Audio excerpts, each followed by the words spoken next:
Isiah Thomas speak on the Pivot podcast about the malice at the palace and why he should have prevented it. Well, Isiah explains that he was the head coach of the Indiana Pacers prior to that. Yep.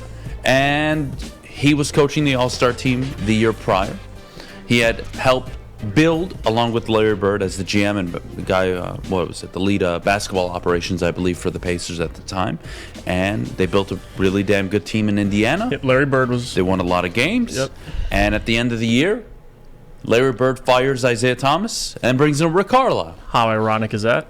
Well, fast forward to next year, Pacers win a ton of games. Looks good. They go play in Detroit.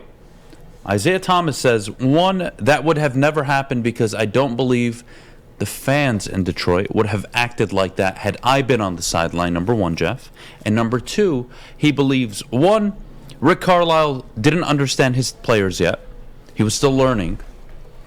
And three, Isiah would have pulled Artest and his starters, O'Neal and the crew, if they were up 15 that late in the game. Right. And imagine a scenario where Isiah Thomas is the head coach. And I don't think anybody's throwing shit on the court if Isiah Thomas is the head coach of an opposing team. I just don't see it. Yeah. But regardless, Rick Carlisle, leaves him being Ron Artest. And what happens after is one of my favorite childhood memories.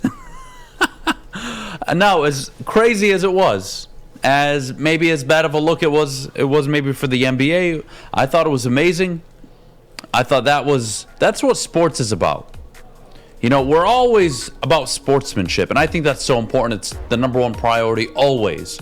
You should always show good sportsmanship. Having said that, look, when you're in competition and you're fighting and you're battling and it boils over, sometimes that's some of the greatest moments you see, and it doesn't always have to be fighting, Jeff.